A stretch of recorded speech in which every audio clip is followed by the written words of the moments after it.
If you really want to maximize your MacBook's battery life, there are a few important tips and settings you need to know about. And in today's video, I will walk you through all of these tips and settings that will help you maintain your MacBook's battery health and makes it last longer throughout the day.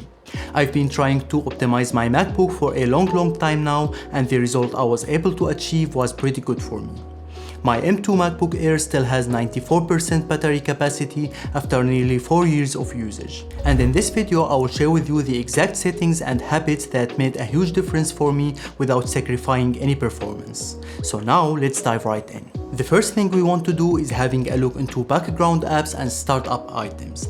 And I think this is one of the most important things to keep an eye on, because there are many apps run silently in the background even when you are not actively using them, consuming CPU, RAM and battery life without you even noticing. And to reduce this resources usage, open System Settings and in the General tab, click on Login Items and Extensions. This is where macOS lets you control startup items, background processes, and system extensions. You can go through these apps one by one and see what you actually use and keep those enabled, and toggle off everything you don't need, because most of these background processes are just for checking for app updates or preparing data for you when you are opening the app. And if you turn them off, you won't really notice any difference, because when you open any app, it will still load everything it needs anyway, and it will still notify you if there is an update available. So you can safely turn them off and save the power for more important processes. And here I want to mention something very important. If you are a designer or a photographer and you are using Adobe apps in your daily workflow, this is something worth checking, because Adobe Creative Cloud runs a lot of background services at startup, which can quietly drain your battery even when you are not using the apps. And this is something you need to keep an eye on.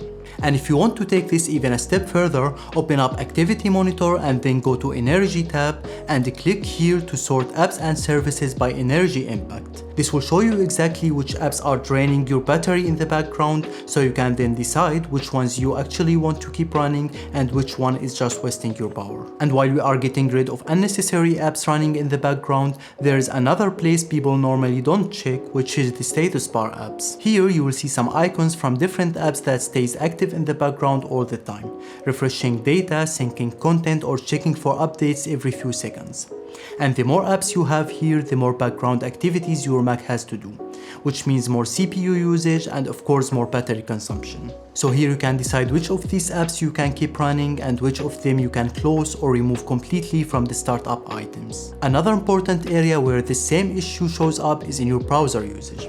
This is often one of the biggest hidden battery drains on macOS, especially if you are using Chrome and you have always many tabs open, because each tab can keep running processes in the background and continuously consume CPU and battery power. So if there are too many tabs that you are not using currently, simply close them. And don't worry, you can always bring them back by pressing Command+Shift+T, which reopen your last closed tab.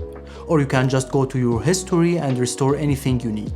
I do use Chrome myself, and I think a lot of people do, especially web developers, but I normally have just 4 to 5 tabs open at the same time. Another thing you can do is start using Safari, because Safari is much more optimized for macOS in terms of power efficiency and performance, because it's built in directly into the system, so if you are doing everyday browsing, it will give you the same result compared to Chrome, but with noticeably better battery life. The same idea applies also to other Apple apps as well, like for example Keynote instead of PowerPoint, Pages instead of Word, you name it. Okay, I think it's pretty obvious for everyone that when you are decreasing screen brightness, it will use less power of course, and keeping it around 75% will help your battery last longer throughout the day. But there is another brightness setting many people completely forget about, and reducing it can make your battery last even longer, which is keyboard backlight brightness. And if you normally use your Mac in a bright environment, it's even better to completely turn it off, because you probably noticed that even when you are not typing on the keyboard and you are just using the trackpad,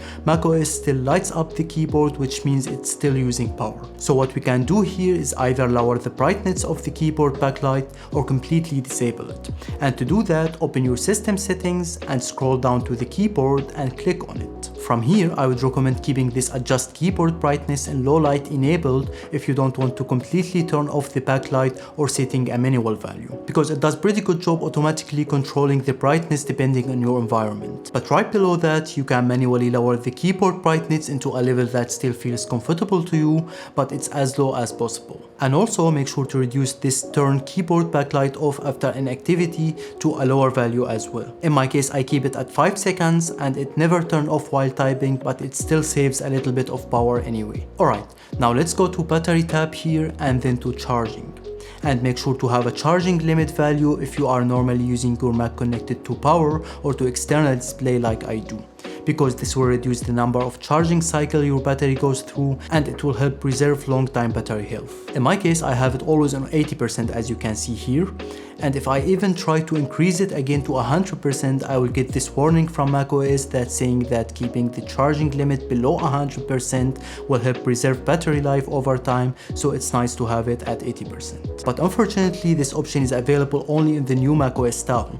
Before that, to have a charging limit, you have to use a third-party apps, but now it's a toggle nice to have directly in the system settings. But if you have an old Mac and you don't see it, at least make sure to have this optimized battery charging option enabled, because when you have it toggled on, your Mac will learn your charging routine and charge the battery until 80% and only complete the charging to 100% when you need it. So it's better than nothing. Also, you can click on this options button here and make sure that this optimized video streaming while on battery option on, and this wake for network access set on only on power adapter.